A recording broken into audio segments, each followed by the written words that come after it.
Hey guys, what's going on? This is James from Butler Farms, and it's been a while since I've been with you, to say the least. We've had a rough go here lately. We've had flu hit the homestead, and both my wife and I have had a bout with it, and now it's spreading to some of my children. So I haven't felt much like doing anything over the last almost week. But I feel much better now, and I'm back out here in the shop, and just gonna bring you a little quick video. I finally got the last of my seeds in today from the people that I order from. So I was gonna do a little seed haul video. I'm not gonna spend a lot of time on it, but I do wanna show you kind of what I use. And you know, as far as the deep South and Alabama, where I live in particular, there are some things that I've tried over the years, and some that I bought from big box stores and things like that, they just will not work here.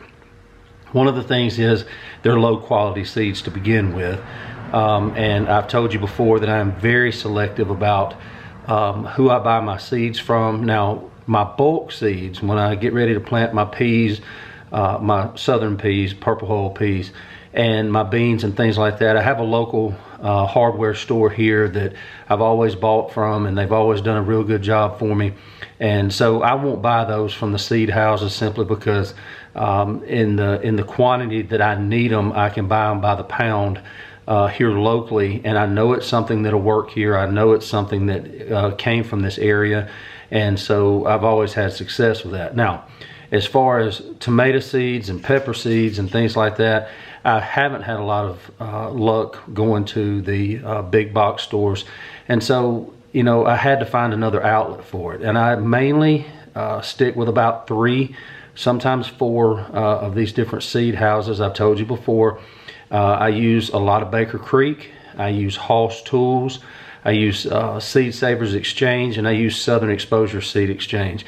Now, I also showed you my my seed catalog, I guess you could say, my seed folder. It's right here behind me. One thing that I'm excited about, as soon as I get through doing this little video, I'm going to start my seeds. I reworked my grow stand over there last night. All of my heating pads are working. All of my lights are ready to go. And so I'm getting ready to start seeds. I've got my soil mix already mixed up out there in the wheelbarrow, ready to go. So it's going to be a long night up here, and I'm looking forward to it. Finally got off for the week, and going to spend some time up here getting some seeds started. It's that time of year, and it's very exciting. But I did want to just show you, I cut way back on what I normally buy from the seed houses, simply because I do have so much in that folder that I'm going to try to get rid of a lot of that this year, not because it's bad seed, but because it's just sitting there and I need to use them. So I did replenish some. I'm trying a few new things this year, and I'm going to show you what those are right now.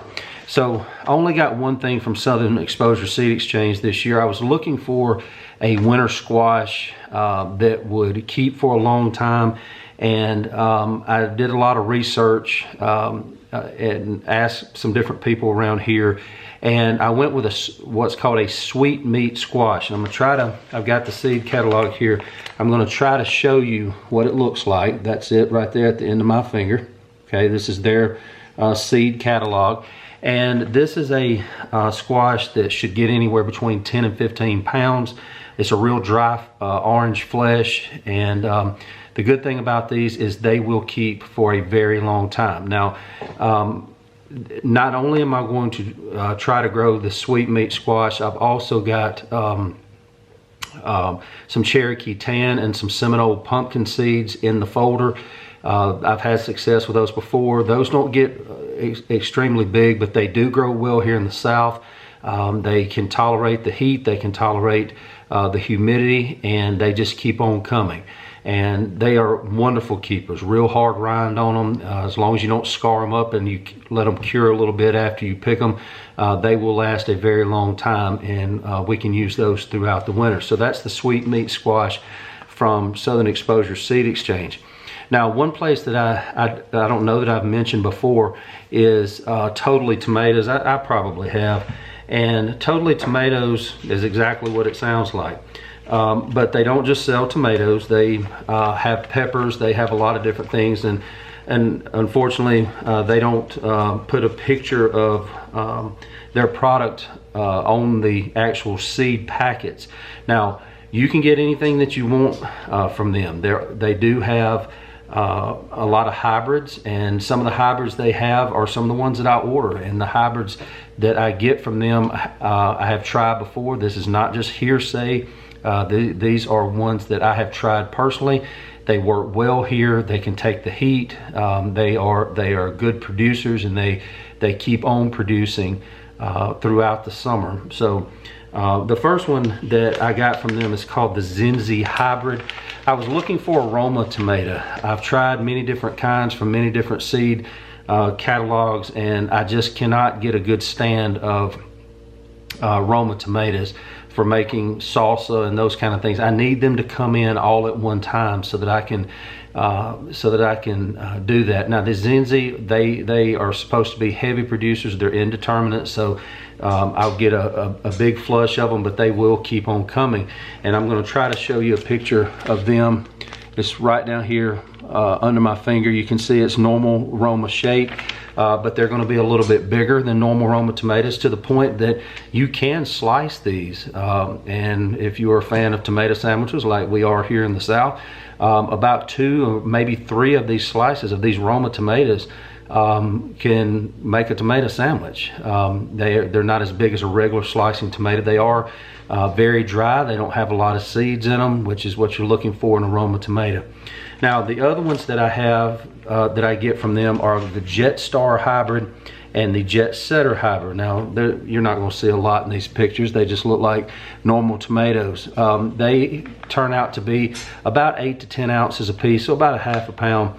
And they are very heavy producers. These are the ones that I use.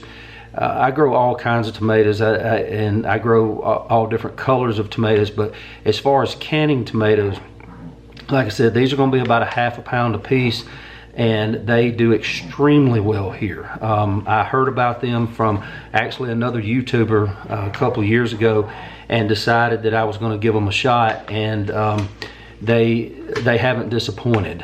Even though this company is based in the north, they have obviously, if you get one of their catalogs, you'll see it would take you a week to sit there and read through all the different tomato varieties they have. But these are ones that work extremely well in the South. They can take the heat, they can take the humidity, and they just keep on coming. Last year I grew both Jet Setter and Jet Star. I canned and canned and canned and canned. I gave tomatoes away. We ate them fresh. We put them in salads, and then we canned some more. And we still had tomatoes at the end of the season. When it was time to move those tomato plants out, they were still coming on. So I even left some in there well past what normal tomatoes would be left in the garden, and they still kept coming. From Baker Creek this year, and these are a little bit easier to see simply because they do put their pictures on the actual package. This is a Gerardale squash. You can see what color it is and the shape of a pumpkin. This is another one that's going to be a good keeper. They are very sweet, highly ribbed. They have a very dark orange flesh. And what I love about them again is that they are one of the best keepers. So I've never tried them here. I'm going to give them a shot this year. I've seen many people that do use these. Obviously, they can be used for decorative purposes around the fall time of the year, and then you can still put them up after that and use them. So looking forward to trying those. I've always wanted to grow spinach and those kind of things, and I have tried just about every kind of spinach that there is, and I just cannot get a good stand. It is so finicky, and it's something that I've struggled with in the past. So I'm going back to an oldie but a goodie, one that I've had success with in the past, and I kind of went away from it to try some different things. It's just the Bloomsdale long-standing. I'm going to give that a try this year. I'm also going to plant Malabar spinach this year. Now, not a true spinach, but it can be used that way. And Malabar spinach grows in a vining kind of way, and it is something that I have had success with in the past, and it'll just about take over wherever you have it if you keep it watered and have it in a good place, and it'll really withstand this heat that we have here in the South. A squash that I've always wanted to try, and I'm going to mess this name up simply because of where I'm from, but this is Zucchino rampicante, I guess is how you say that. It's more of a Canada crookneck type squash. This is more of a summer squash. This is not going to be a good keeper, but you can see there in the picture how it can be used. They are extremely sweet, has a real good flavor to them. I've never grown them. I have tried them, and not exactly this particular species, but one that is actually a Canada crookneck, but they're very similar, same kind of growth habits, and I'm looking forward to, not only with my regular crookneck squash and zucchini that I normally grow, I'm looking forward to trying these. You can see that one of those would easily make a meal even for my family of 6. So I hope my neighbors and my family are ready, because you're getting ready to get some squash if we get a good stand of it this year. So if you come home and there's a bag or a box of it on your doorstep, you'll know where it came from. One thing that I tried in the past is to grow some little sweet peppers, and I've had good success with those. I love using the sweet peppers to cut up and put on salads and eat fresh. We eat a lot of bell peppers here.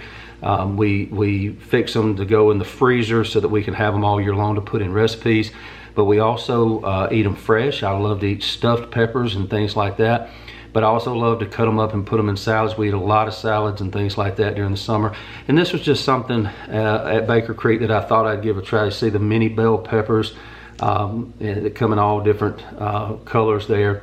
It says that they come in red, yellow, and chocolate. You know, I'm looking forward to trying that. That's going to be something fun. I'll just put those in where I can put them. I'm not going to do like a whole row or anything like that of them, because I mainly need the regular size bell peppers. That's what we use more of. That's what we put up. That's what we need to get through the year. But just for fresh eating and those kind of things, and it may be kind of fun just to see if I can stuff these as well, just on a smaller scale.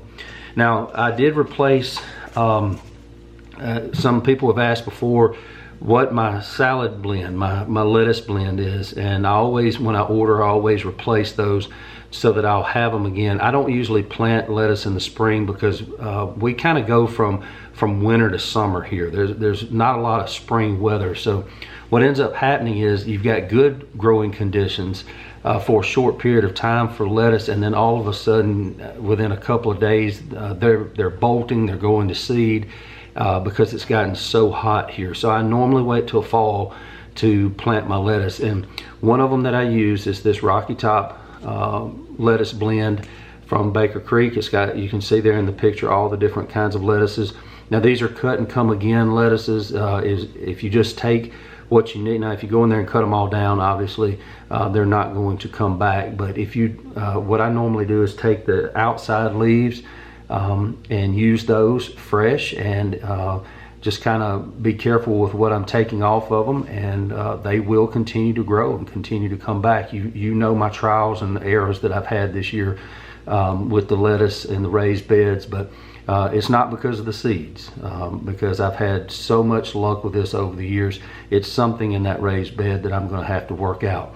Now the other one, the last thing is, while I'm on lettuce, I was going to share this with you.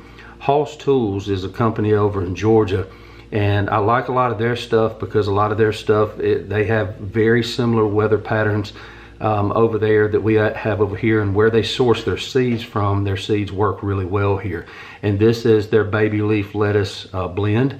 You can see in the picture all the different kinds of lettuces in it. They don't actually tell you what those are, but it's very similar to the Rocky Top lettuce blend that I just showed you from Hoss.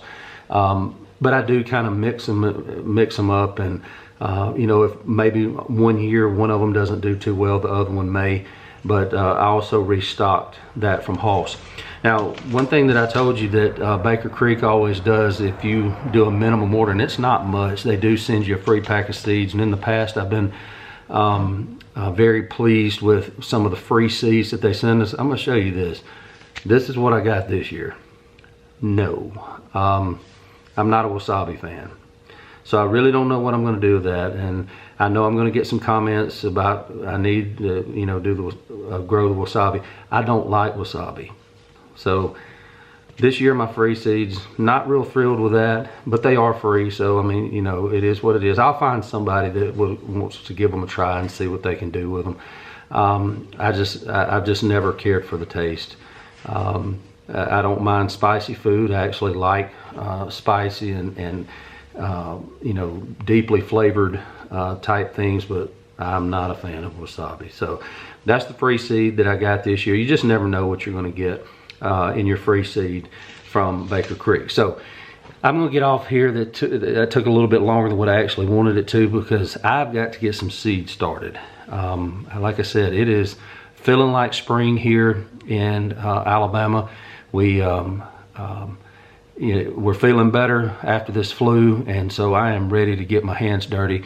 And so stay with us, and we will come back to you soon and show you what we're up to as far as a little project that I've been working on, and also with the seeds that we're starting. And guys, I really would appreciate it if you would like and share and subscribe and tell your friends about it. Leave your comments down below. I do like to read those, and I you know, if you see something that I'm missing, then let me know that. Or if you see something that you know, influences you to do something, then let me know that too. And support these other homesteaders out here, the small ones that are just trying to do the best they can with what they have. And we kind of stick together, and we appreciate you sticking with us. So until next time, this is James from Butler Farms, and I'll be seeing you soon.